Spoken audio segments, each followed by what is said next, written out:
దయచేసి ప్రజలారా ఇప్పుడన్నా మేల్కోండి. మనం ఈరోజు ప్రజాస్వామ్యంలో బతకట్లేదు. దొరల పరిపాలనలో బతికి బానిసల బతుకులు ఇప్పటికే అయిపోయినాయి. మళ్ళా వచ్చే కాలంలో ఇలాగే మనం వాళ్ళని నమ్మి మోసపోయి మళ్ళా ఓట్లేస్తే మాత్రం మనం ఇంకా ఈ భూమి మీద బతికినట్లే లెక్క కాదు. మనకు ఆ సత్తా ఉంటే మీరందరూ కూడా ఓట్లేసి కాంగ్రెస్ పార్టీని గల్లీ నుంచి ఢిల్లీ దాకా గెలిపియాలి.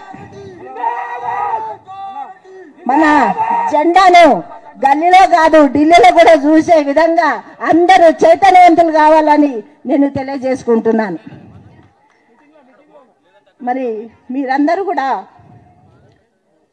త్వరలోనే జగ్గారెడ్డి గారు మళ్ళీ మన మధ్యలోకి రావాలని మీరు అందరూ ప్రార్థిస్తారని మరొకసారి కోరుకుంటూ నాకు ఈ అవకాశం ఇచ్చిన మీ అందరికీ ధన్యవాదాలు తెలియజేస్తూ ముగిస్తున్నాను. ఇలాంటి సభ చూస్తానని అనుకోలేదు. ఏ రోజు కూడా ఈ రోజు చూస్తున్నంటే నా మనోవేదన మీ అందరికీ తెలవాలి. ఎందుకంటే నాకు నిన్నటి నుంచి కూడా అసలు ఏం అర్థం అవ్వట్లేదు. తప్పేం చేసినా మమ్మల్ని ఇంత హింస ఎందుకు పెడుతుంది, మా కుటుంబంతో ఎందుకు ఆడుకుంటున్నారు అనేది. ఇలాంటి గతి వచ్చే రోజుల వాళ్ళకు కూడా ఇదే కలగాలని నేను ఈ సభాముఖంగా శాపిస్తున్నాను.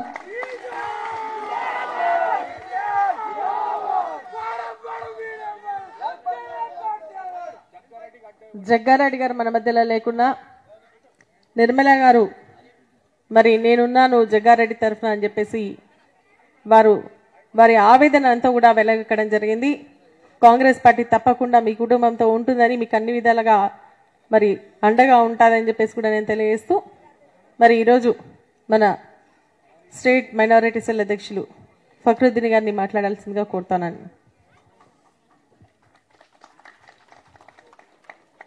अस्सलाम वालेकुम। और डैश पे मौजूद हमारे हरदिल अजीज कैप्टन उत्तम कुमार रेड्डी जी और हमारे सदर डिस्ट्रिक्ट मोहतरमा माजी मिनिस्टर सुनीता लक्ष्मण रेड्डी जी और उसी तरीके से माजी मिनिस्टर गीता रेड्डी जी और उसी तरीके से हमारे डैश पे बैठे सारे और सब में ज्यादा 4% पूरे देश के अंदर 4% देने वाला सब में बड़ा शेर मोहम्मद अली शब्बीर साहब का आप सब इस्तेमाल करते हुए मैं, क्योंकि आज वो 4% से हम बहुत आगे बढ़े हैं, इसके बारे में मैं बाद में बात करूंगा। और स्टेज पे बैठे तमाम मेरे भाइयों बहनों और यहां मौजूद यहां आए हुए मेरे बहनों और आप सबको मैं तहे दिल से शुक्रिया अदा करता हूं। और आए हुए यहां पे भाइयों और बड़े भाइयों और छोटे भाइयों आप सबका भी इस्तेकबाल। अभी हमारी बहन निर्मल अक्का जिस तरीके से रो रहे थे, हम सबकी जिम्मेदारी है जगन्ना को हर वक्त, हर दिन, हर रात, हर क्षण, हर मिनट हम उनके साथ हैं। इसलिए मैं जग्गा रेड्डी साहब बोलूंगा, आप जिंदाबाद बोलेंगे। जग्गा रेड्डी साहब, जग्गा रेड्डी साहब, हम सब आपके साथ हैं। और ये तयखुन देते हुए निर्मल अक्का को मैं आज थोड़ी बात करना चाह रहा हूं, क्योंकि मेरे बड़े बुजुर्ग पूरे यहां पे हैं, वो केसीआर के बारे में और बड़े मोदी के बारे में भी बोलेंगे। सब में बड़ी बात यह है कि आने वाले दिनों में कांग्रेस पिछले दिनों में जिस तरीके से मुसलमानों का ताउन की है, उसी तरीके से आने वाले दिनों में भी ताउन करेगी। क्योंकि अभी हम सब प्लान देने वाले हैं, हम आगे और कुछ करने वाले हैं।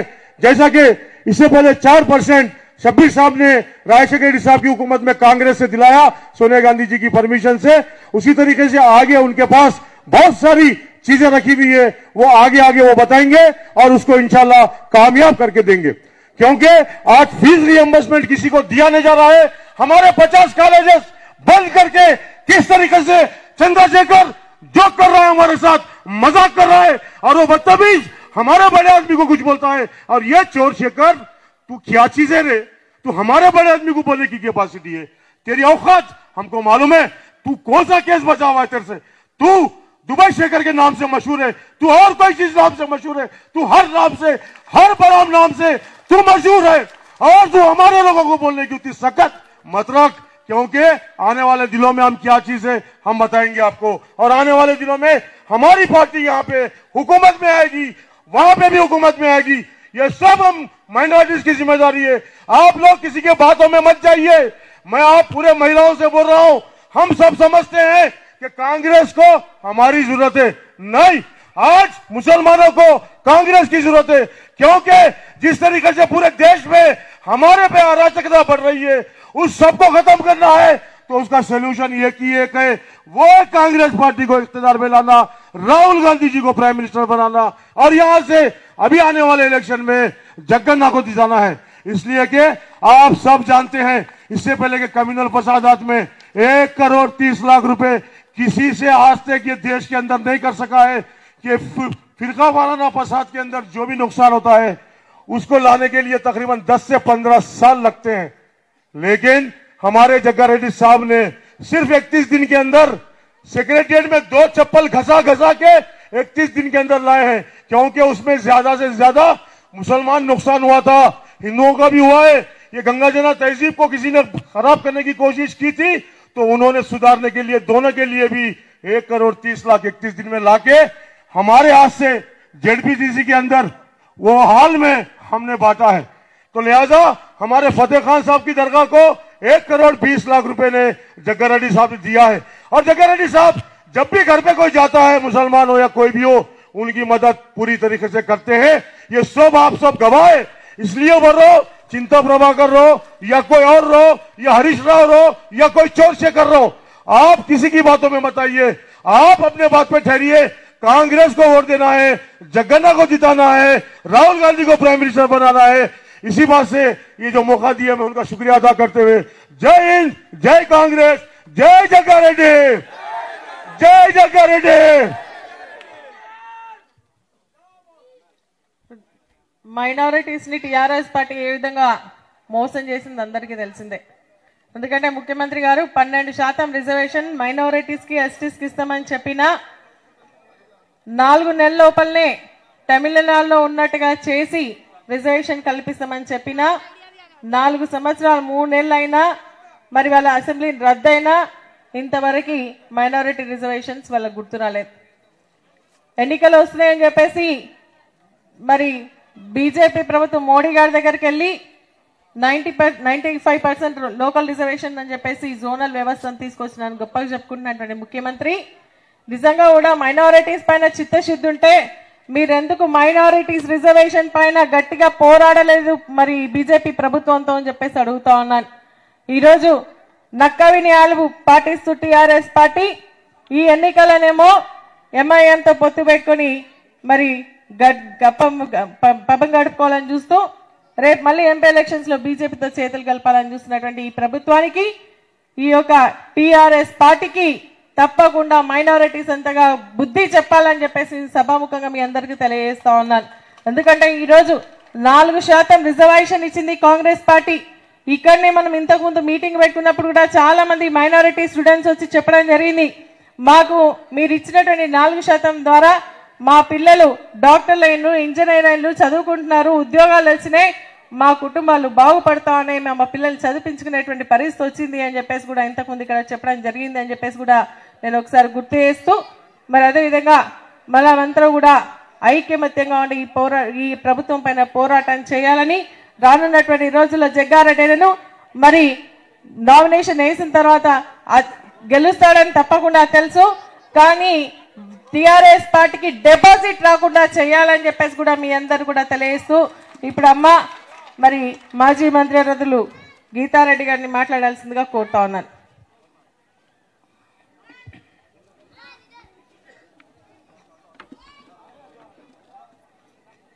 हमारे मुस्लिम भाइयों और बहनों को मैं सबको अपना आदाब पेश करती हूं.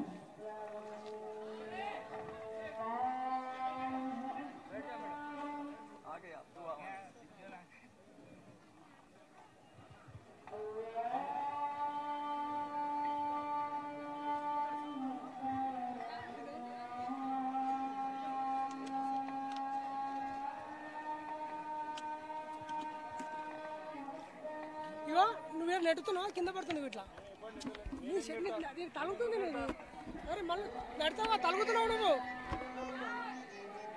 కొద్ది దిగు ఒక సార్ केबल सेट कर रहा जी तो लगा दिया सही है अरे उठो ना जी तो 1 मिनट నీ వీపు నాకు నీకు తెలుస్తలేదు అది చెప్తున్నా మనం కింద కాలు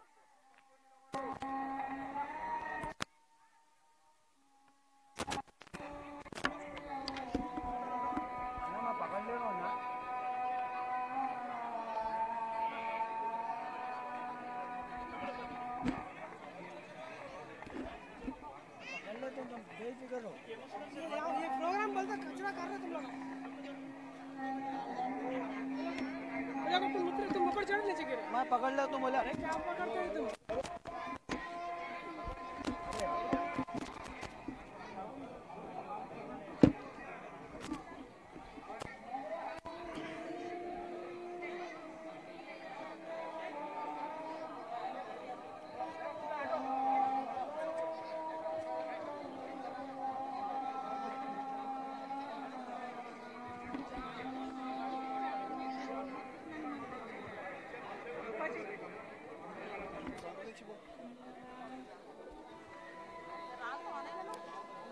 ఆయన తీసుకుంటున్నాను నువ్వు రాగుతావా నేనే వలుగుతున్నాను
Yeah, just take 1 second.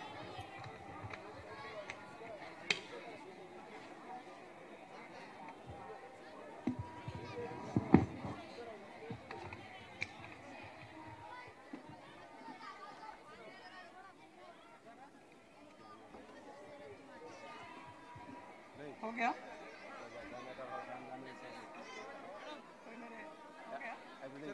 हो गया ना हो गया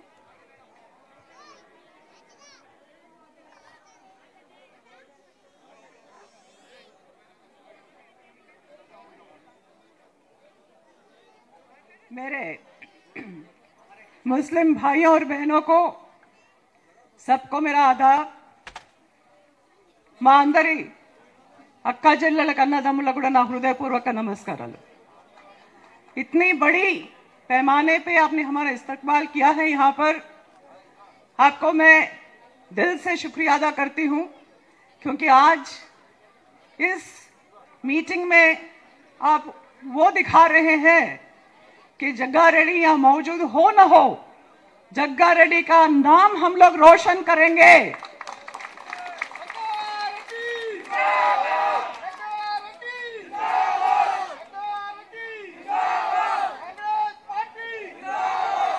वो एक मास लीडर है आम आदमी का लीडर है वो आपके दिलों में बसता है जेल में रखे तो भी उसको कोई नहीं रोक सकता जरूर कल बड़ी मेजॉरिटी से आपके तरफ से वो वोट्स लेकर के बहुत बड़ी पैमाने पे जीतने वाला है मुझे आप जरूर आज उसका भरोसा देना चाहिए आपको इतने बड़े पैमाने में मेरी भाई ने अंदर पर्दाशीन है अंदर मगर लीडर्स कम आते हैं जो दिलों में बस जाते हैं ऐसा लीडर कम आता है आजकल आपको पता है किसी की मुसीबत में वो रहता है साथ हर एक को मदद करने के लिए आता है उसको ऐसे केस में फंसाकर आगे बढ़ रहा है मजबूत हो रहा है करके ही उसके साथ इतनी तरह से बुरी तरह से वो केस लगा के 14 साल का केस अभी याद आया क्या उन्हें मैं पूछना चाहती हूं कि उस केस में और भी नाम है बड़े बड़े लोगों के नाम है, फिर उन बड़े बड़े लोगों को क्यों नहीं रखा गया आज जेल में, पूछना चाहती हूं।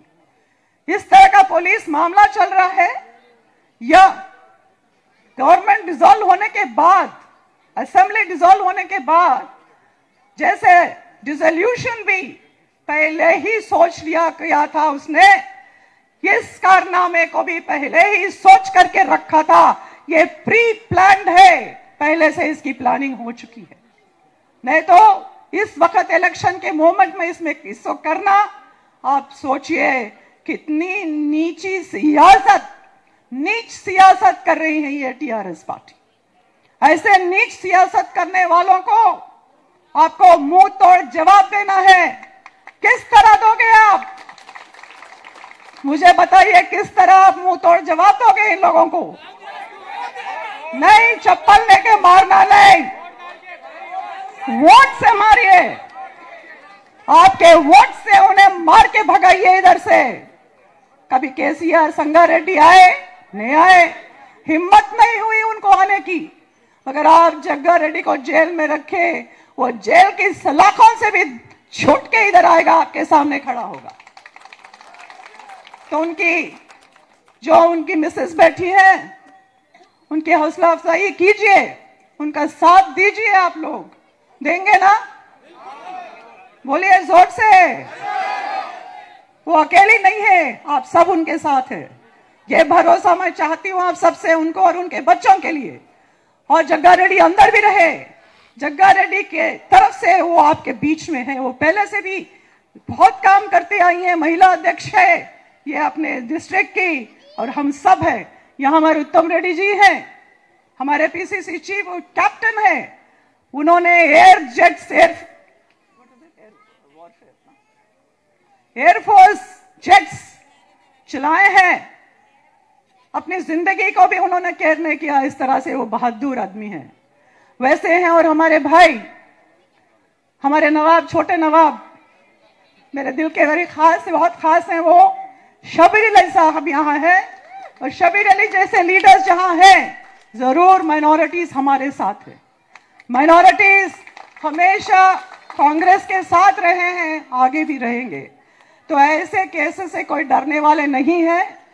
ये क्या लग रहा है आप समझिए, इसके पीछे की मतलब क्या है। राहुल गांधी आए थे संगारेड्डी में, बहुत ग्रैंड सक्सेस हुआ मीटिंग, तब से उनको थोड़ा सा डर लगने शुरू हुआ। और परसों जो फिर आए थे वो, उस दिन में कितने सारे मीटिंग्स हुए, हर एक मीटिंग ग्रैंड सक्सेस हुआ। शेरलंगपल्ली हो या सरूनगर हो, बहुत शानदार मीटिंग हुए। जितने लोग अंदर थे उतने लोग बाहर थे। इस तरह से फिर हमारी पूरी बस यात्राएं, आपके पास बस यात्रा हो, हमारे यहाँ बस यात्रा हो, कहां भी बस यात्रा हो, 40 बस यात्रा जो निकले उत्तम रेड्डी साहब, वहां भी पूरी बस यात्राएं कामयाबी रही। आजकल जोश है कांग्रेस के कार्यकर्ता में, खासकर माइनॉरिटी भाइयों में बहुत जोश है कांग्रेस के लिए, क्योंकि आपने ठान लिया है, जो बीजेपी के साथ दोस्ती कर रहा है केसीआर, उस केसीआर को फिर आप मौका नहीं देंगे, क्योंकि उसको वोट डालना, बीजेपी को वोट डालना है। आप वो जहन में रखिए। और इस बार जो हाथ की निशानी, जो 130 साल से आती हुई पार्टी, जो हमेशा अक़लियतों के साथ है, हमारा 4% उसका गवाह है। इसने 12% बोला, मगर 1% भी ज्यादा नहीं कर सका। आज हमारे 4% के वजह से 12,000 आपके बच्चे इंजीनियर बन चुके हैं। 12 लाख बच्चे आपके इंजीनियर बन चुके हैं। हजारों बच्चे आपके एमबीए कर चुके हैं। कई सौ से बच्चे आपके डॉक्टरेट बन चुके हैं, डॉक्टर्स बन चुके हैं। यह सब बदौलत कांग्रेस की है। जब वाईएसआर थे, उनका साथ दिया था शबीर अली ने। शबीर अली की एक उनकी साथ रह करके एक कामयाबी हुई है। इसने 12% बोला, मगर 1% भी बढ़ा नहीं सका। आप याद रखिए, आपको धोखा दे रहा है, 4 साल से आपको धोखा दे रहा है। आप धोखा नहीं खाइए, आगे चल के कांग्रेस के साथ दीजिए और जग्गा रेड्डी को बहुत बड़ी मेजॉरिटी से जिताइए। मैं समझती हूँ आप 25,000 मेजॉरिटी तो देना ही है आपको। संगा रेड्डी से 50,000 में जरूर देना है उनके लिए। तो मुझे आपसे जोश नहीं मिल रहा है। जोर से हाथ उठाइए, हाथ उठाइए सब लोग, जिसको देना है वोट। हाथ की निशानी यही आपके लिए हमेशा आपके साथ है कहते हुए ये मौका मुझे दिया गया।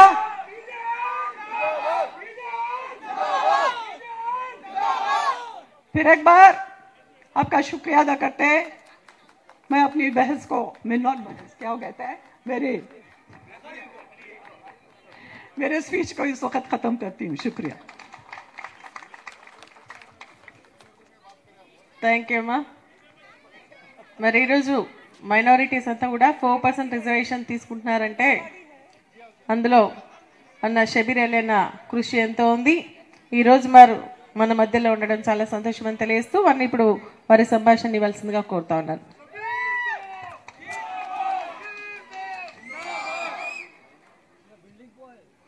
मेरे मुस्लिम भाइयों और बहनों को सबको सलाम, मेरे हिंदू बहनें भाइयों को सबको नमस्कार।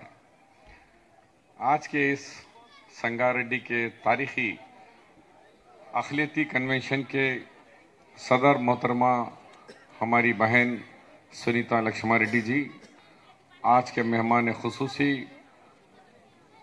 तेलंगाना प्रदेश कांग्रेस कमेटी के सदर कैप्टन उत्तम कुमार रेड्डी जी, हमारी बड़ी बहन साबिका मिनिस्टर श्रीमती गीता रेड्डी जी, हमारे एमपी सुरेश शेट्टर साहब, फखरुद्दीन साहब और भी निर्मला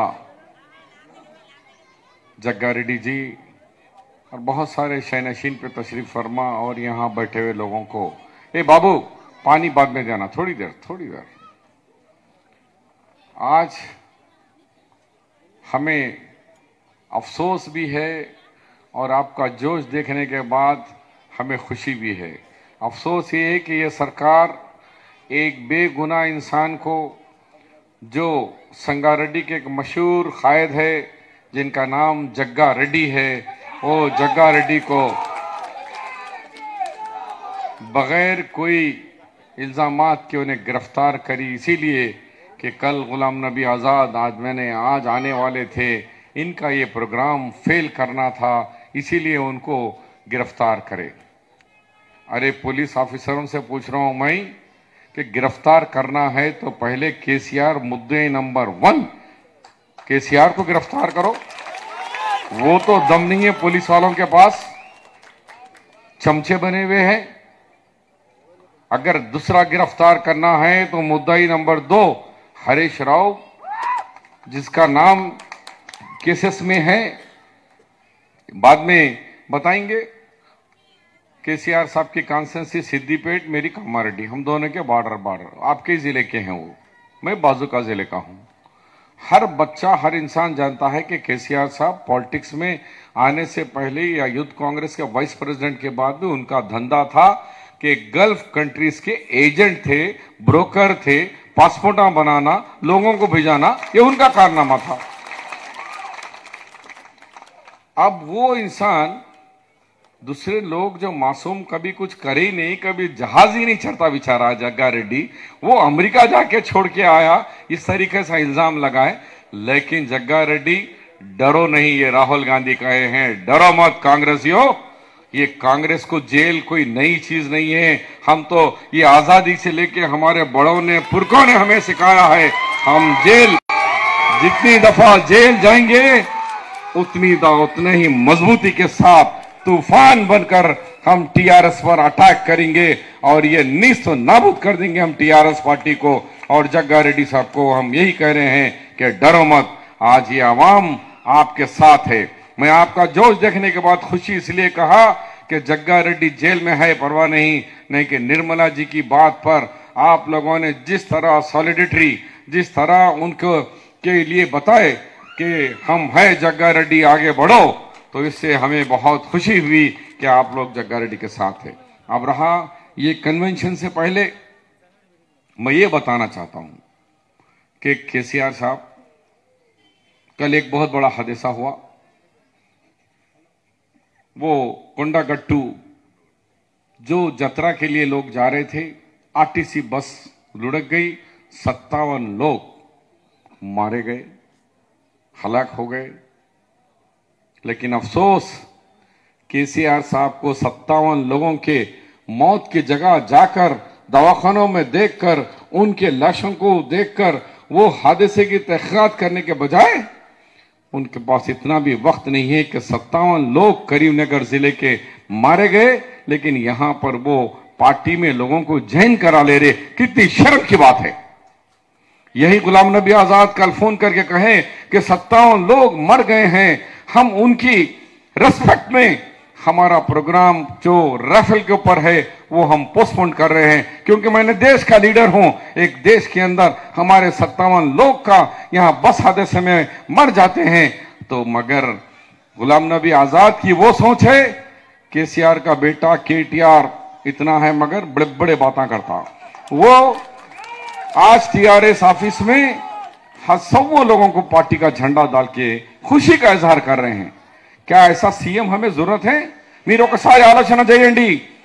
ఒక దిక్కు 57 మంది చనిపోయి ఉంటే రాష్ట్రం అంతా ఆలోచన ఉంది, అయ్యో పాపం మంది అనే షోకులో ఉంటే, కేటీఆర్ టీఆర్ఎస్ ఆఫీసులో మన పార్టీ నుంచి పోయిన వ్యక్తి కొంతమందిని, మన ఫార్మర్ స్పీకర్ని, వాళ్ళని కండువాలు వేసుకొని మిఠాయిలు తింటున్నారంటే సిగ్గు శరం ఉందా? కేసీఆర్ నీకు సిగ్గు శరం అంటే ఒక్క నిమిషం కూడా అధికారంలో ఉండే హక్కు లేదు, नैतिक हक्ku లేదు। तुम इंसानियत के नाम पर तुम चीफ मिनिस्टर, तुम्हारा बेटा केटीआर रहने का कोई हक नहीं है, क्योंकि इधर मासूम लोग मर गए और तुम इधर जश्न मना रहे हो, पार्टी के अंदर लोगों को मिला रहे हो और लड्डू खा रहे हो। शर्म आना चाहिए तुम्हें। यही एक हादसा नहीं है? आप ही के जिले में मासाईपेट होनी की कॉन्स्टिट्यूंसी में 23 मासूम बच्चे ट्रेन के अंदर बस मार दी और ट्रेन मार दी, 23 बच्चे हलाक हो गए, मासूम बच्चे। कोई बच्चों का गुनाह नहीं था, लेकिन वो बगैर गेट मैंने ट्रेन के साथ हादसे में, लेकिन केसीआर वहां भी नहीं गए। तो कहां जाएंगे तुम? किसके सीएम हो? लेकिन जाते हैं कहां पर?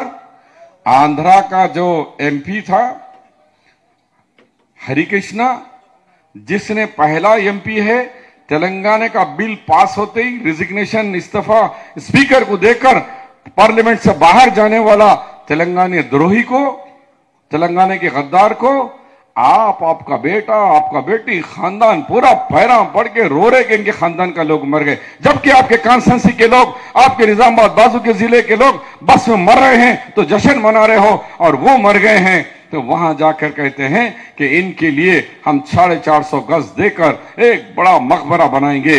बनाइए, आंध्रा वाले भी हमारे भाई है, लेकिन तुमने कल तक क्या कहा था? आंध्रों से लड़ाई है हमारी, आंध्रा वालों के खिलाफ ने तुमने बात करी, लेकिन उनका बना रहे जो तेलंगाना के लिए शहीद हो गए नौजवान, उनका तो कोई यादगार, कोई मकबरा, उनके लिए तो कोई सहूलतें नहीं है। ये बताना चाह रहा हूं, తెలంగాణ గురించి ఆత్మహత్య చేసుకున్న తెలంగాణ అమరుల వీరుల గురించి ఏం ఆలోచన లేదు గాని, తెలంగాణ అవుతుంది అంటేనే రాజీనామా చేసిన హరికృష్ణ గారికి పెద్ద స్తూపం కట్టి 450 గజాలది ఆయనకు ఆ మెమోరియల్ కడతాడంటే ఈ మనం ఆలోచన చేయాల। కేసీఆర్ कैसे डबल गेम खेलता है। उसर अली किसको बोलते हैं? रंग बदलता है, ये रंग बदलता है। जब सोनिया जी कहने जाते हैं मां आप इस तेलंगाना की मां हो, हर तेलंगाना के दिल में आप हो, बाहर निकल के बोलता कौन सोनिया गांधी? ये तो ऐसा बेवकूफ है, इतना झूठा है, लेयर है। इन लोगों ने हमारे साथ भी धोखा किया। उन्होंने कहा इलेक्शन से पहले मैं शादनगर से ऐलान कर रहा हूं कि मुसलमानों को 12% रिजर्वेशन दूंगा, सिर्फ 4 महीने में दूंगा, जिस तरह तमिलनाडु में है उस शक्ल में दूंगा, वरना ये केसीआर की बात है, केसीआर की जबान है। कहां गए रे भाई केसीआर तेरी जबान? 4.5 साल नहीं 5 साल होगा, गवर्नमेंट डिसॉल्व भी हो गई। जब हमने कहा बैकवर्ड क्लास के कमीशन की रिपोर्ट रामलू साहब की आई असेंबली में, काउंसिल में मेरी और सीएम की बहस थी। मैं बोला सीएम साहब आप असेंबली में बिल पास करके भिजाने की बात करें, भिजाइए।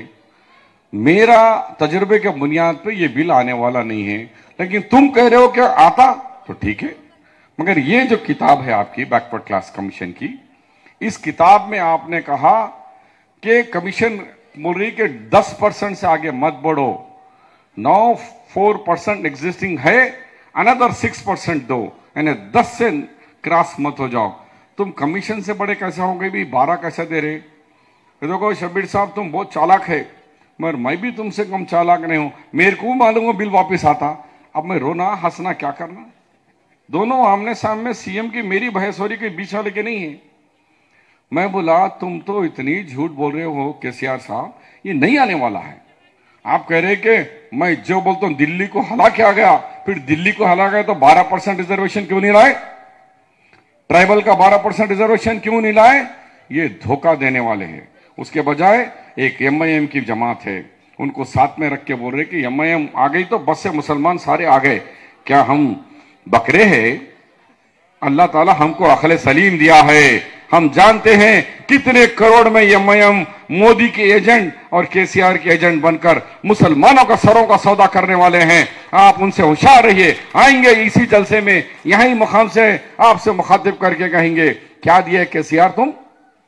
यही के रमजान के अंदर 1-2 मस्जिदों के अंदर इफ्तार, क्या मुसलमान इफ्तार नया है? जब से अल्लाह के रसूल सल्लल्लाहु अलैहि वसल्लम ने दीन इस्लाम लाए 1400 साल से हम रोजा रह रहे हैं, इफ्तार कर रहे हैं। हमारे लिए इफ्तार कोई नया नहीं है। हम खजूर भी खाए, बिरयानी से भी इफ्तार कर रहे हैं, लेकिन हमारी गुर्बत का मजाक उड़ा के बोल रहे कि मैं इफ्तार दे रहा हूं। अरे हमें इफ्तार नहीं चाहिए, खलम चाहिए, खलम। हमारे बच्चों को इंजीनियर बताओ, हमें नौकरियां सरकारी दो, डॉक्टर बनाओ, साइंटिस्ट बनाओ, हमें ये चाहिए। मगर इफ्तार दे दो तो इफ्तार में मार ले रहे, लड़ ले रहे। टीआरएस वाले कमीशन के वास्ते इमाम मौजूद आए तो बोल रहे अरे 20% मेरे को दे दो। साड़ियां बांट रहे, वो साड़ी कोई पहन ही नहीं सकता, 200 रुपए की साड़ी लाइन में खड़ा कर रहे हमारे बहनों को और मजाक उड़ा रहे हैं। हमने कांग्रेस पार्टी ने हमने ऐसा काम किया है जो आज 20 लाख बच्चों को हमने डॉक्टर, इंजीनियर, एमबीए, एमसीए बनाकर 5% से 4 करे। इस 4 के अंदर इस जलसे में मैंने देखा एक टीवी की एंकर भी यहां बैठी हुई है, उनका नाम है रेहाना।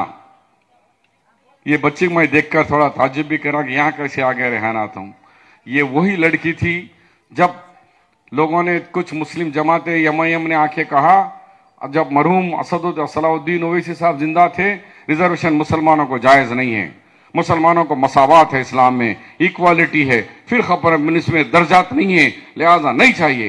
तो राजशेखर रेड्डी साहब मुझे बोले अरे ఏం షబీర్ మొత్తం మంది అద్దంటున్నారు, న్యూయార్క్ వెళ్ళి నా రిజర్వేషన్ పట్టుకొచ్చినావు, వీళ్ళందరూ అద్దంటున్నారు కదా అన్న, వీళ్ళు బిర్యానీ నవాబులు సార్, వాళ్ళకేం తెలుసు? ये बिरयानी के नवाबा है, इनकी मुसलमानों की गुर्बत इन्हें क्या मालूम है? हमको मालूम है, मुझे दिए टाइम दो। तो बोले ठीक है, कल कैबिनेट में 20 मिनट का तुमको टाइम देता हूं, बताओ कि मुसलमानों की गुर्बत क्या है। तो यहाँ रेहाना है, मैं रेहाना को शुक्रिया भी अदा करता हूं कि ये लड़की एनटीवी की कैमरा ले लेकर 20 दिन आपके मेदक में नस्कल जाके रीछा वालों की जिंदगी पे, कामारेड्डी में सांपा वालों की जिंदगी पे, टोकरा बनाने वाले मच्छर नवापेट में जाकर मछेरे किस तरह समंदर के अंदर मच्छियां पकड़ते हैं, इस तरीके से सांपा वालों से लेकर, मच्छरों से लेकर, हज्जाम, धोबी, खस्साब, पत्थर फोड़ने वाला तुर्का काशोड़ू, ये तमाम 26 लोगों की हम फिल्म बंदी कर राजशेखर रेड्डी को कैबिनेट में बताने के बाद राजशेखर रेड्डी के आंख में आंसू थे कि शब्बीर इंका उन्नति बीदरकम तक्को चूपिंचिनाవు, అవసరం నాకు టైమే తక్కువ ఇచ్చినావు నువ్వు, मुझे तुम बोले कि 20 मिनट, मैंने 22 मिनट की डॉक्यूमेंट्री फिल्म बनाई, इसमें देखो मुसलमानों की गुर्बत कैसी है। देखने के बाद जब राजशेखर रेड्डी साहब बोले कि यू गो हैड, आप जाओ, मैंने फौरी आया, 2 रकात नमाज शुक्राना अल्लाह से अदा करा, उसके बाद हमने आगे बढ़ाई और कामयाबी का दर्जा लाकर आज 20 लाख बच्चों को, मासूम बच्चों को डॉक्टर, इंजीनियर बनाकर हम दोनों रियासतों के अंदर आज अल्हम्दुलिल्लाह चल रहा। केसीआर एक रिजर्वेशन एक आदमी को भी नहीं बढ़ाए, 600 कॉलेजा बंद कर दिए। हमारे पास कांग्रेस के गवर्नमेंट में 59 इंजीनियरिंग कॉलेज मुसलमानों को दिए, बंद हो गए, 9 चल रहे। 18,000 इंजीनियर सीट से 4,000 हो गए। 6 मेडिकल कॉलेज दिए कांग्रेस गवर्नमेंट आने के बाद, ये सब खत्म होते जा रहा है। इसलिए बहुत सारे लोग बात करने वाले हैं। मैं ये बताना चाह रहा हूं, केसीआर तुम वाकई मुसलमानों के दोस्त हो, तो आपको चाहिए था कि रिजर्वेशन देना। आप रिजर्वेशन में फेल हो गए, आप धोखेबाज हैं। अब मुसलमानों को भी उनको ये बताना है, ए धोखेबाज, तुम हमारे साथ खिलौड़ा करे 12% देने का, 5 साल में नहीं दे सके और कोई आने की उम्मीद भी नहीं है, लेकिन कुछ मुस्लिम लोगों को भेजाएंगे आपके पास कि केसीआर मसीहा है। कहते कहां से आ गए रे भाई मसीहा? एक उनका मिनिस्टर बोलता है कि ये तेलंगाना का गांधी। अरे गांधी जी कभी शराब को हाथ नहीं लगाए, सिगरेट को हाथ नहीं लगाए, वो एक नेक इंसान थे। तुम में जितने खराबियां पूरे तुम कैसे गांधी बनते? महात्मा, तेलंगाना का महात्मा कहते, डाकुआ छोरा भी महात्मा बन गया तो फिर कैसा होगा भाई? हाँ, महात्मा बोलेंगे, महात्मा जी की बेइज्जती है ये। कुछ लोग चमचे भी ऐसे भी हैं जो ऐसे नाम बोलने वाले। अब आपको होशियार रहना है, आपको ये बताना है कि आपके पर्सनल आज खतरे में है। आप ये केसीआर कोर्ट नहीं दे रहे हैं, ये मोदी को जा रहा है, वो डायरेक्ट मोदी कोर्ट जा रहा है। क्योंकि आपने देखा तो 3 तलाक का बिल आया पार्लियामेंट के अंदर, कांग्रेस डट के मुकाबला करी, लेकिन मुकाबले के अंदर 18 जमातों ने साथ दिया। 18 जमातों ने साथ दिया कांग्रेस का। भाग्य से जमात कौन है? टीआरएस पार्टी भाग गई पार्लियामेंट से और राज्यसभा से, वोटिंग में हिस्सा नहीं लिया। तो इसका मतलब है क्या मोदी का एजेंट है? नहीं है। मुसलमानों, दिल से सोचो कि कौन आपका दोस्त है, कौन दुश्मन है।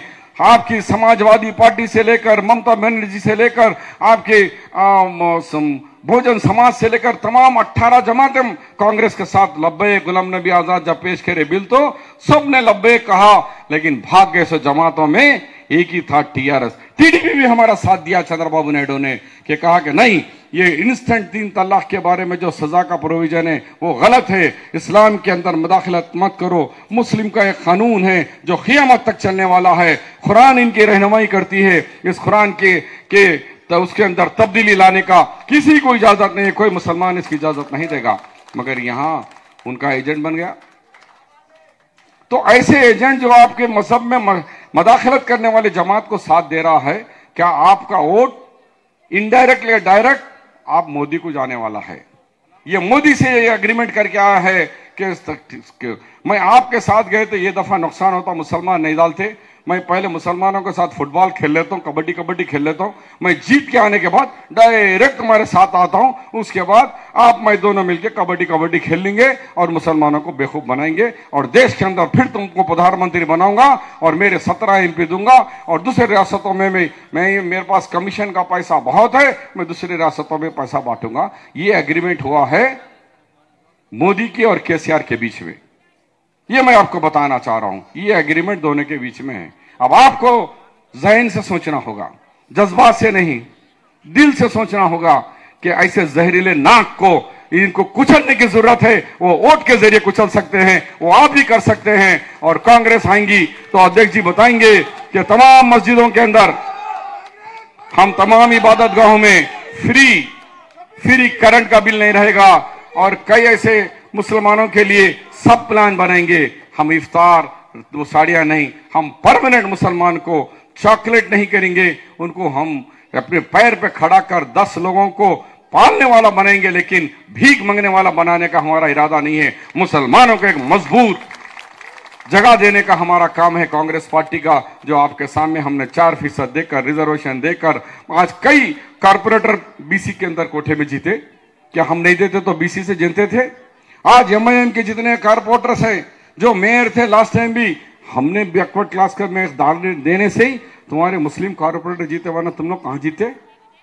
ये तमाम चीजें सामने रखते हुए आपसे अपील करता हूं कि आप लोग आपका कीमती वोट केसीआर को एक भी देंगे, वो वोट सीधा नरेंद्र मोदी को जाएगा। होशियार रहिए। और उनके लिए उनके चमचे अब आ जाएंगे, कुछ लोग लिबादा ओढ़ के आ जाएंगे, कुछ शेरवानियां पहन के आ जाएंगे। उनसे भी होशियार रहिए। बोलिए कि हम अखिल सलीम है, हम जानते हैं कि कौन सी जमात सेकुलर है। ये एक वाहिद जमात है राहुल गांधी कांग्रेस पार्टी, जो बीजेपी को और नरेंद्र मोदी को हरा सकती है। तो कांग्रेस के हाथ मजबूत करना है तो जग्गा रेड्डी को वोट देकर आप जग्गा रेड्डी को जिताएंगे तो राहुल गांधी को जिताने वाले बनेंगे। इन अल्फाज के साथ मैं तकरीर करता हूं, कांग्रेस पार्टी, राहुल गांधी, जग्गा रेड्डी, हाथ के निशान को। Thank you.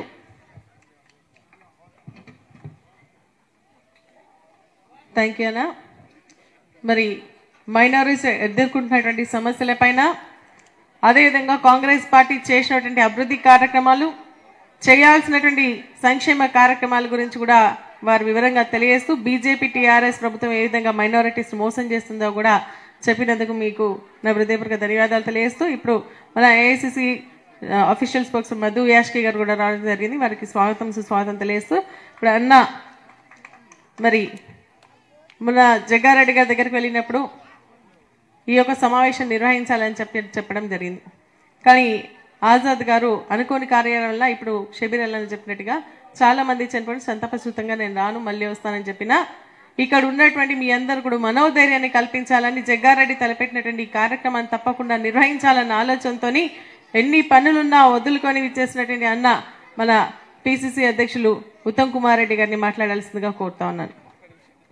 ये स्पीच అయిపోయాక तुम कुछ मत समझो रेहाना, सबको मालूम होना है कि ये सर राजशेखर रेड्डी शब्बीर के साथ साथ तुम डॉक्यूमेंट्री फिल्म जो 1 महीना घूम के करी, तुम्हें पीसीसी प्रेसिडेंट साहब शाल बनाकर रेहाना का उनका भी इस्तेकबाल करेंगे। आपको भी मालूम होना है कि ये लड़की कैसे मेहनत करके डॉक्यूमेंट्री फिल्म सांपा वालों का ने, रीछा वालों का ने, फकीरों का ने, हजामों के पास, धोबियों के पास जाके कैसे फिल्म बनाई।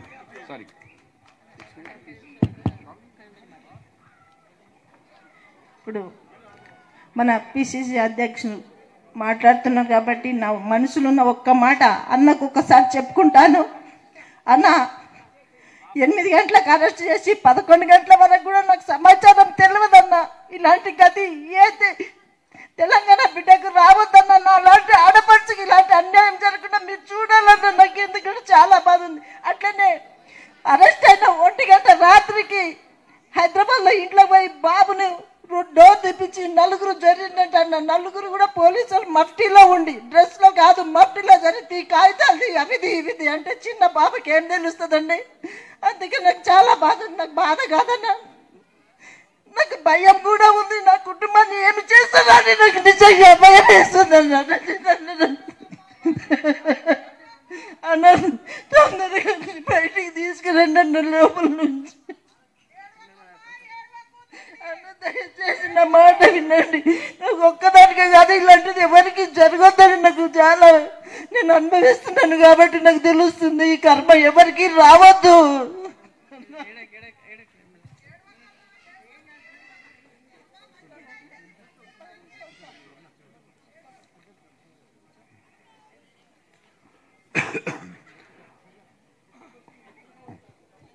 ఉమ్మడి మెదక్ జిల్లా కాంగ్రెస్ పార్టీ అధ్యక్షురాలు సునీత లక్ష్మారెడ్డి గారు, పెద్దలు గౌరవనీయులు, తెలంగాణ ముస్లింస్ ఎన్నడూ పరిచిపోని విధంగా తెలంగాణ ముస్లిం పిల్లలకి మేలు జరిగే విధంగా 4% రిజర్వేషన్తో కృషి చేసి తీసుకొచ్చిన షబీర్ అలీ గారు, మాజీ మంత్రివర్యులు సీనియర్ నాయకురాలు గీతారెడ్డి గారు, సోదరిమణి నిర్మలా జగ్గారెడ్డి గారు, మాజీ పార్లమెంట్ సభ్యులు ప్రియమిత్రులు సురేష్ షెట్కర్ గారు, ప్రియమిత్రులు మాజీ మెదక్ జిల్లా cooperative bank chairman Jaipal Reddy గారు, రాష్ట్ర మైనారిటీ సెల్ అధ్యక్షులు ప్రియమిత్రులు ఫక్రుద్దీన్ గారు, రాష్ట్ర వీవర్ సెల్ అధ్యక్షుడు శ్రీనివాస్ గారు, కార్పొరేటర్ గారు, ప్రియమిత్రుడు గజ్వేల్ నుంచి కేసీఆర్ ని చిత్తుగా ఓడించి గజ్వేల్ ఎమ్మెల్యే కాబోయే ప్రతాప్ రెడ్డి గారు, ప్రియమిత్రుడు అఖిల భారత కాంగ్రెస్ కమిటీ కార్యదర్శి అధికార ప్రతినిధి మధు యాష్కి గౌడ్ గారు, శ్రీనివాస్ గౌడ్ గారు జగ్గారెడ్డి గారి కూతురికి మరి అనంత కిషన్ కి జగ్గారెడ్డి గారి కుటుంబ సభ్యులకు మిత్రులకు మైనారిటీ నాయకులు సాబిర్ గారు మిత్రులు అదేవిధంగా ఇక్కడికి సంగారెడ్డి ఓల్డ్ సిటీలో ఈ సమావేశానికి పెద్ద సంఖ్యలో వచ్చిన ముస్లిం అక్కలు చెల్లెళ్ళు అన్నలు తమ్ముళ్ళు సంగారెడ్డి ప్రజలందరికీ కాంగ్రెస్ కార్యకర్తలు నాయకులు విలేకరు మిత్రులందరికీ కూడా ఇంత లేట్ అయినా మీరు ఓపికగా కవర్ చేసుకున్నందుకు అందరికీ నమస్కారం. మీడియా మిత్రులు నాకు నా ప్రత్యేక విజ్ఞప్తి ఏంటంటే కొంత ఆలస్యమైన మీ డెస్క్తో మాట్లాడి మేము మా ప్రోగ్రాము నేను మాట్లాడే విషయాలు తప్పనిసరిగా తెలంగాణ సమాజానికి అంతా తెలిసే విధంగా మీరు ఇస్తారని చెప్పి మీకు ప్రత్యేక విజ్ఞప్తి చేస్తున్నాను. కేసీఆర్ నువ్వు ఒక బట్టెబాజ్. ఈరోజు జగ్గారెడ్డి నువ్వేదైతే అన్యాయం చేస్తున్నావో అదే గతి నీకు పడుతుంది. ఎక్కువ సమయం లేదు. కాంగ్రెస్ ప్రభుత్వంలో కేసీఆర్ కి జైలు పంపిస్తాం. అతనికి చెంచాగిరి చేసే ఎవడన్నా డీజీపీ మహేందర్ రెడ్డి లా ఉంటే వాళ్ళకు కూడా రాజ్యాంగం ప్రకారం చట్టం ప్రకారం పద్ధతి ప్రకారం న్యాయం ప్రకారం ధర్మం ప్రకారం చేయకుంటే ఇది మంచి ఉంటది. ఖబర్దార్ మహేందర్ రెడ్డి అని చెప్తున్నా. కేసీఆర్ తొత్తుగా ఈ డీజీపీ మహేందర్ రెడ్డి తెలంగాణ సమాజాన్ని తొక్కే ప్రయత్నం చేస్తున్నాడు. పోలీస్ అధికారులకు కూడా అపీల్ చేస్తున్నాం. మీ కాంగ్రెస్ ప్రభుత్వాల్లో అన్ని విధాలుగా పోలీస్ శాఖ మీద అత్యున్నతమైన అభిప్రాయం ఉంది. మీకు కేసీఆర్ ఏ మాటలు చెప్పిండు? మీకు వీక్లీ సెలవులు ఇస్తానడు, రకరకాల మాయ మాటలు చెప్పిండు.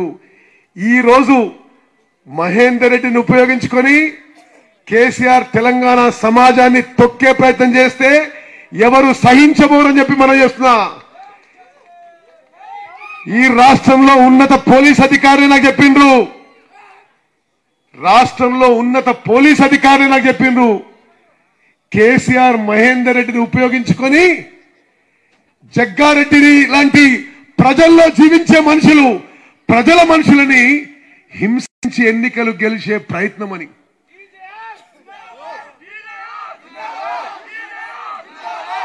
మిస్టర్ మహేందర్ రెడ్డి డీజీపీ, నువ్వు కూడా నీ అతి తెలివి చూపెట్టకు. నువ్వు కేసీఆర్ కి చెంచాగిరి చేస్తే చేసినావు, కానీ తెలంగాణ సమాజాన్ని తొక్కే ప్రయత్నం చేసినా కాంగ్రెస్ పార్టీ జోలికి వచ్చినా దానికి పరిణామాలు ఉంటాయని చెప్పి మనం చేస్తున్నాం. మేము ఒకటే ఈ రాష్ట్ర పోలీస్ అధికారులకి చేతులెత్తి నమస్కరించి విజ్ఞప్తి చేస్తున్నాం. మీకేమైనా వ్యక్తిగత చెంచాగిరి కేసీఆర్ చేయదలుచుకుంటే చేసుకోండి, కానీ ఈ రాష్ట్రంలో ప్రజాస్వామ్యం కూనీ చేసే విధంగా సామాన్య ప్రజల హక్కులని కాలరాసే విధంగా చేస్తే మాత్రం ఆనాడు భారతదేశంకి స్వాతంత్ర్యం తీసుకొచ్చు బ్రిటిష్ వాళ్ళతో పోరాడిన కాంగ్రెస్ పార్టీ, తెలంగాణ ఇచ్చిన కాంగ్రెస్ పార్టీ, మీరు ఈ పోలీసు రాజ్యం ద్వారా హింసించదలుచుకున్నా ఏమైనా ఇబ్బంది పడదలుచుకున్నా మరి తగిన విధంగా స్పందిస్తాం. ఈ దేశంలో ప్రజాస్వామ్య పద్ధతిలో జరిగేది జరుగుతుందని చెప్పి మనం చేస్తున్నాం. మిత్రులారా, జగ్గారెడ్డి గారు ఈ రాష్ట్రంలో ఉన్న అనేక మంది ప్రజాప్రతినిధుల్లో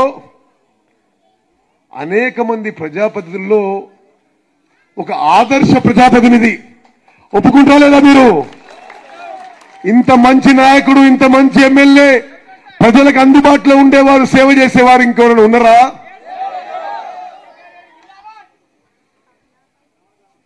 మిత్రులారా, జగ్గారెడ్డి అట 2004లో 2004 ఇది ఏ సంవత్సరమా? 2018. अब मेरे मुसलमान बहन आप भी सुनना, ये 2004 में थे. इन्हों कोई पासपोर्ट से कोई अमेरिका भेजा थे. ये है इन पे एलिगेशन. 2004 में 14 साल हो गए. ये कितना बफून होगा केसीआर, कितने बट्टेबाज होगा. 14 साल के बाद 14 साल के बाद अभी बोल रहे कि उसमें एलिगेशंस है, इसलिए आधी रात पे रूल्स की व्यतिरेకంగా सीआरपीसी वारंट के बगल सीआरपीसी 41 में नोटिस देना है, बिना नोटिस के, बिना एक्सप्लेनेशन के आधी रात अरेस्ट ले जाके पुलिस स्टेशन में बिठाते और अगले दिन जेल भेज देते। 2004 में जो हुआ केस कि किसी को अमेरिका भेजे के थे, अब आपको मैं एक सुनाना चाहता हूं, ये वो 2004-5 में जो केस हुआ उसकी डॉक्यूमेंट है ये। उस केस में ना जग्गा रेड्डी का नाम है, एक कन्फेशन स्टेटमेंट में भी कुछ लिखा नहीं है। इस स्टेटमेंट में दिया हुआ है, मैं गवर्नमेंट में सबको चैलेंज कर रहा हूं, अगर जो मैं स्टेटमेंट प्रोड्यूस कर रहा हूं ये गलत है, मैं ये शिक्षक है ना सिद्धमणि, ये है ये 2004 और 2005 का मोहम्मद राशिद अली साहब, ये हैदराबाद में सीआईडी पुलिस के आगे दिए हुए स्टेटमेंट है। हैदराबाद में सीआईडी पुलिस ने ये कन्फेशनल स्टेटमेंट इन्होंने 2007 में रिकॉर्ड किया था। उसमें क्या हुआ साहब, क्या लिखा हुआ है, मैं इंग्लिश में पढ़ के फिर आपको हिंदी में बताता हूं। విలేకరు మిత్రులు మీరు గమనించాలమ్మా, కన్ఫెషనల్ స్టేట్మెంట్ ఈ కేసులో ఆ రోజు సిఐడి పోలీస్ రికార్డ్ చేసిన విషయం, అందులో మాస్టర్ మైండ్ ప్రధాన నిందితుడు అతను రాసిన విషయం, లీడర్స్ లైక్ టిఆర్ఎస్ చంద్రశేఖర్ రావు ऑफर्ड सच रिकमेंडेशन लेटर्स जो अमेरिका भेजने के लिए to 5 persons during October 2005 and similarly for 3 persons in between January and February 2006। ये जिस आदमी ने अमेरिकन वीसा के लिए पैसे लेके वीसा दिलवाया, उन्होंने बोल रहा है चंद्रशेखर राव साहब मेरे को 8 आदमी को मेरे द्वारा अमेरिका को भेजा है। Likewise TRS leader Harishwar Rao जो आपके अभी जिले के मंत्री है, who was a minister in AP cabinet, also given a recommendation letter to a Gujarati lady। मेरे मुसलमान बहन ये ध्यान से सुनना आप, जो हरीश राव इतने पोस्ट करते रहता उधर, इन्होंने जो कन्फेशनल स्टेटमेंट सीआईडी ने रिकॉर्ड किया वो लिख रहे हैं, TRS leader Harish Rao who was minister in AP cabinet also given a recommendation letter to a Gujarati lady and her daughter saying that the above Gujarati lady is his wife। उन्होंने गुजराती औरत को हरीश राव साहब ने ये मेरे बीवी करके यूएस एम्बेसी को चिट्ठी लिखा था वीसा के लिए। ये है पुलिस रिकॉर्ड। మీరందరూ జాగ్రత్తగా వినాలమ్మా, ఇది ఈ కేసులో జగ్గారెడ్డి పేరు ఎఫ్ఐఆర్ లో గానీ కన్ఫెషన్ స్టేట్మెంట్ లో లేదు, పోలీసులు చెప్తుంది పచ్చి అబద్ధం। ఈ స్టేట్ కేసులో రాస్తున్న పేర్లు కేసీఆర్, హరీష్ రావు। ఏమని రాసిండ్రు, కేసీఆర్ 8 మందికి అమెరికా పంపించడానికి ఈ లెటర్ రాసిండు। హరీష్ రావు గుజరాత్ లో ఉన్న మహిళకి ఈమె నా భార్య, ఆమెకి అమెరికాకి వీసా ఇవ్వండి, ఇంకో ఆమెకి ఆమె నా బిడ్డ అని లెటర్ రాసి పంపించిండు। ఈమె ఇప్పుడు దొంగ వ్యాపారం కలిసి చేసినని ఇచ్చిండు। ఇంకెవరి పేర్లు ఇచ్చిండు, ఆనాటి టిఆర్ఎస్ ఎమ్మెల్యే కాసిపేటి లింగయ్య, ఆనాటి టిఆర్ఎస్ ఎంపీ మధుసూదన్ రెడ్డి, ఇప్పుడు సీఎం కార్యాలయంలో ఉన్న అజిత్ రెడ్డి, సీఎం కార్యాలయంలో ఇప్పుడున్న అజిత్ రెడ్డి పైసలు ట్రాన్సాక్షన్ పైసల మామూలు ఆయన ద్వారా జరిగిందని చెప్పింది। అదే అజిత్ రెడ్డి ఆ రోజు చంద్రశేఖర్ రావుకి పిఏ, ఈ రోజు చంద్రశేఖర్ రావు పిఏ।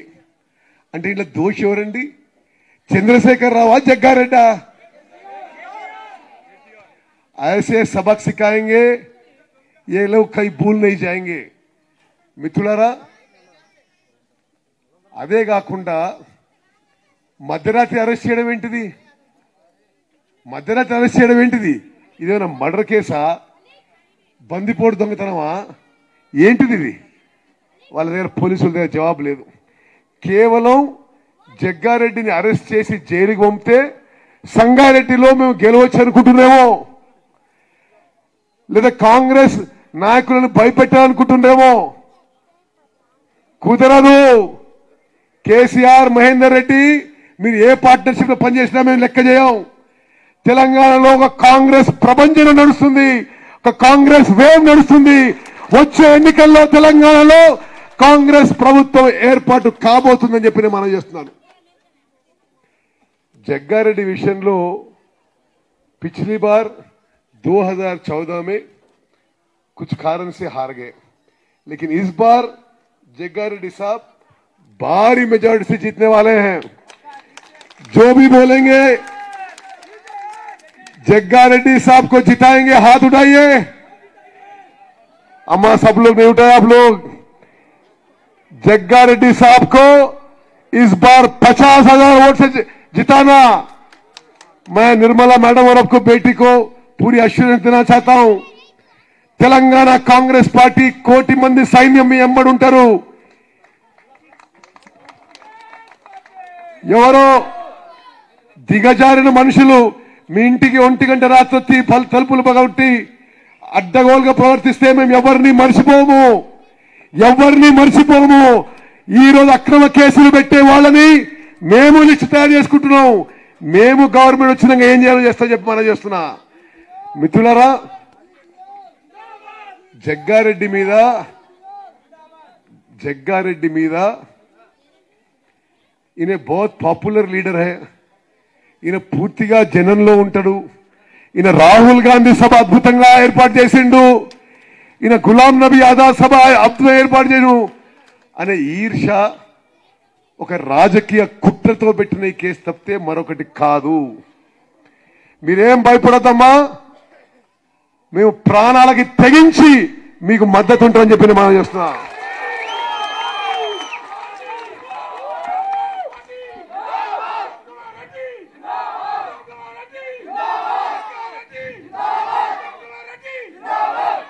సంగారెడ్డి అన్నలు, తమ్ముళ్ళు, అక్కలు, చెల్లెలు మీ అందరికీ నేను చేతులెత్తి విజ్ఞప్తి చేసి మనవి చేస్తున్నా। కేవలం రాహుల్ గాంధీ సభ పెట్టిండని, ఆజాద్ గారి సభ పెట్టబోతుందని ఒక రాజకీయ కుట్రతో జగ్గారెడ్డిని ఈ కేసులో ఇరికించారు, మరొకటి కాదు। కానీ మీ కుట్రని మేము సఫలీకృతం కానీయం। సంగారెడ్డి ప్రజలు తిరిగి మీకు చెంపపెట్టు లాంటి సమాధానం చెప్తానని చెప్పి మనం చేస్తున్నాను। మీ అందరికీ మనవి చేస్తున్నా, సరే వాళ్ళకి అధికారం ఉందని కొంతమంది పోలీస్ తొత్తులతో అడ్డగోలుగా చేసిండొచ్చు। మేమందరం మీ ఎంబడి ఉంటాం। మేము కలిసి జగ్గారెడ్డి గారి కుటుంబానికి అన్ని విధాలుగా అండదండలు ఉండం।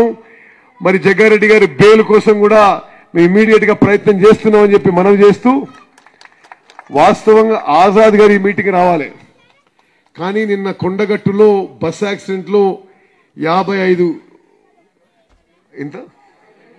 61 మంది మరణించిననే సంతాప సూచికంగా ఈరోజు ఆజాద్ గారు తెలంగాణ ప్రోగ్రామ్స్ క్యాన్సిల్ చేసుకున్నారు, వారి గౌరవార్థం।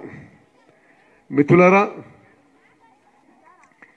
నేను 2-3 విషయాలు మీకు ఎక్కువ నేను మీ సమయం తీసుకోను। मेरे मुसलमान बहन, मेरे मुसलमान भाई, आप ध्यान से सुनना। शबीर साहब ने कुछ चीजें बताएं, मैं ज्यादा टाइम नहीं लूंगा।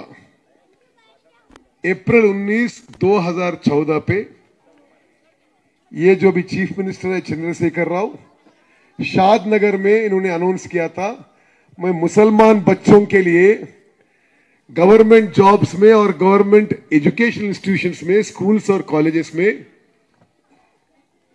12% रिजर्वेशन लागू करूंगा। मैं 4 महीने में लागू करूंगा। हो गया इलेक्शंस, टीआरएस पार्टी जीत गए। उसके बाद असेंबली में बोले, चीफ मिनिस्टर होने के बाद मैं 1 साल के बाद लागू करूंगा। 1 साल के अंदर लागू करूंगा। इसके बाद पहली इफ्तार हुई गवर्नमेंट की तरफ से, टीआरएस गवर्नमेंट की तरफ से। पहली इफ्तार हाईटेक्स में हुई। पहले इफ्तार में बोले, अब ध्यान से सुनना मेरे मुसलमान भाई बहन, कितना धोखा हुआ है आपके साथ, आपके बच्चों के लिए, नौकरियों के लिए, आपके बच्चों के लिए एजुकेशन के बारे में।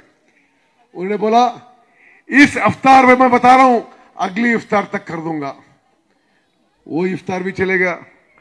उस बार बोले अगली रमजान तक कर दूंगा, वो भी चले गया। बीच में असेंबली में बोले मैं नरेंद्र मोदी साहब से बात कर लिया, वो मुसलमानों का रिजर्वेशन के बारे में सहमत है। శాసన సభలో చెప్పిండు కేసీఆర్, నేను నరేంద్ర మోదీతో మాట్లాడినా ముస్లింల రిజర్వేషన్ నరేంద్ర మోదీ ఒప్పుకున్నాడు అని। अगर नहीं दिए तो मैं दिल्ली हिला देता हूं, मैं भूकंप करता हूं, मैं सुप्रीम कोर्ट जाता हूं, मैं धरना करता हूं दिल्ली बोल के बोले। आप लोग याद है, मुसलमानों बुजुर्ग लोगों को याद होगा, असेंबली में ये चीफ मिनिस्टर केसीआर असेंबली में बोले थे। अब दिल्ली में कुछ भूकंप हुआ साहब, मैंने तो नहीं पहचाना। क्या अब दिल्ली में कुछ धरना दिए, सुप्रीम कोर्ट गए? ये नहीं करे हुए, नहीं करते हुए मोदी साहब का और चमचागिरी कर रहे हैं। तेलंगाना के मुसलमान याद रखना, जब प्रेसिडेंट ऑफ इंडिया भारत राष्ट्रपति निकले नहीं, कांग्रेस पार्टी ने जगजीवन राम की बेटी मीरा कुमार खड़ा की। बीजेपी ने एक हिंदुत्व कैंडिडेट जो रामनाथ कोविंद अभी प्रेसिडेंट बना, उनको खड़े किया था। केसीआर ने प्रेसिडेंट ऑफ इंडिया इलेक्शन से बीजेपी को मदद दिया। केसीआर ने vice president of India elections को बीजेपी को मदद दिया। केसीआर ने डिमोनेटाइजेशन जीएसटी में मोदी का मदद किया। पिछले महीने राज्यसभा के डिप्टी चेयरमैन इलेक्शंस हुए, केसीआर ने बीजेपी को मदद किया। अब इससे स्पष्ट होता है साहब, आप लोग याद रखिए, अब टीआरएस को वोट देना बीजेपी की वोट देने के बराबर है। अगर इस देश में बीजेपी को खत्म करना है, नरेंद्र मोदी को हटाना है, कांग्रेस को वापस लाइए। ఇది మా రిక్వెస్ట్, మా విజ్ఞప్తి అని చెప్పి మనం చేస్తాం। और एमआईएम के बारे में, एमआईएम टीआरएस के दोस्त है और टीआरएस बीजेपी की दोस्त है, ये क्या बात है साहब? आपको मालूम है एमआईएम लोग क्या कर रहे हैं? टीआरएस की इतनी मदद कर रहे हैं। परसों में पेपर में देखा, कहीं 30 करोड़ की जमीन एमआईएम वालों को केसीआर में 3 करोड़ में दे दिया। आपने देखे कि नहीं? अब सोशल मीडिया में देखते, मैं भेज देता हूं। किधर?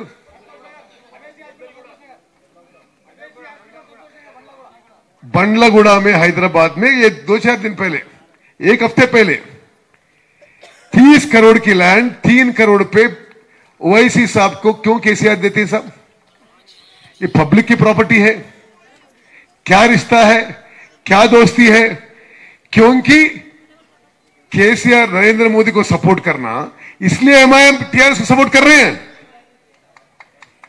ये चीज जरूर आप लोग याद रखना। सिर्फ 12% रिजर्वेशन ही नहीं, हर चीज में केसीआर ने मुसलमान को धोखा दिया है। इफ्तार की बात करते हैं, क्या अभी 12% रिजर्वेशन की बात क्यों नहीं करते हैं? मुसलमान वोटों को वोट मांगने का हक भी टीआरएस को और एमआईएम को नहीं है, बता रहा हूं मैं। बड़ी बड़ी बात किए, वक्फ बोर्ड को जुडिशियल पावर देंगे, जितना भी लैंड एंक्रोच हुआ वापिस लेंगे। अरे साहब, केसीआर साहब, क्या आप 1 इंच वक्फ लैंड 4.5 साल में वापस लिए साहब? 1 इंच वक्फ लोड भी वापस नहीं लिए। उर्दू एकेडमी के क्या दिए? कुछ भी नहीं हुआ। माइनॉरिटीज का फंडिंग क्या है? मैं आपको एग्जैक्ट हिसाब बताता हूं। तेलंगाना का टोटल बजट अब तक 6,6,75,000 కోట్లు और मुसलमान पे कितने खर्चा किए साहब? 6,75,000 కోట్లలో मुसलमान पे खर्चा किए 2,000 करोड़ साहब 5 साल में। और कितना होता है साहब वो? पूरी बजट में 1% में आधा % से कम। याद रखिए मेरे मुसलमान भाई बहन, जो केसीआर से झूठा बात कर रहा है, पूरी तेलंगाना की 5 साल की बजट में मुसलमान पे जो खर्चा किया है 1% से आधा, उससे भी कम, आधा % से भी कम। और इन्हों बात करते हैं साहब। हम एक ही चीज याद दिलाना चाहते हैं आपको, हमारी सोनिया गांधी जी, हमारे राहुल गांधी जी, हमसे लेकर आप सभी यहां जो लीडर है, हम मुस्लिम वेलफेयर और माइनॉरिटी के लिए हमारी पूरी कमिटमेंट है। मुस्लिम सिक्योरिटी, मुस्लिम वेलफेयर हमारी पूरी कमिटमेंट है। We are committed to Muslim welfare, to Muslim security in this country. हम इतना ही आपसे रिक्वेस्ट करने आए हैं। अभी इलेक्शंस बहुत जल्दी आने वाले हैं। एक जो जग्गा रेड्डी साहब के साथ जो नाइंसाफ हुआ है, जो इनजस्टिस हुआ है, उसका बदला लेना है। उसका बदला वोट के द्वारा लेना है। बोलिए, हमारी बहन निर्मला रो रही है कि 1 बजे रात में पुलिस वाले उनके घर पे आके दरवाजा तोड़ के अंदर आ रहे हैं। क्या किसी की हक है ये? कैसे ऐसे करना चाहिए? ये क्या हो रहा है सब इस देश में? इनका బదలా లేని चाहिए। తప్పనిసరిగా మేము గవర్నమెంట్ వచ్చిన తర్వాత కూడా దీని సంగతి చూస్తాం। మీ అందరికీ अपील చేస్తున్నా, ఉమ్మడి మెదక్ జిల్లాలో जो एटमॉस्फेयर आज लग रहा है 10 के 10 सीट अब कांग्रेस पार्टी जीतने वाला है। तेलंगाना में कांग्रेस गवर्नमेंट आने वाला है। हम मुसलमान के साथ हैं। बहुत बहुत धन्यवाद। जय हिंद, जय कांग्रेस। अंदर చేతులెత్తండి। राहुल गांधी गाరి నాయకత్వం। अरे दिल्ली तक से साहब, राहुल गांधी गाరి నాయకత్వం। Congress party, Congress party. धन्यवाद।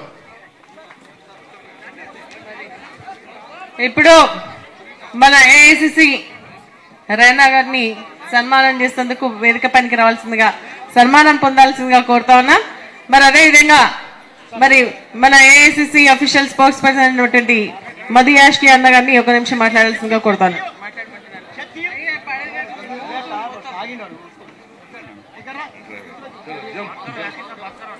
बिस्मिल्लाहिर्रहमानिर्रहीम। सभी मेरे प्यारे भाई बहनों को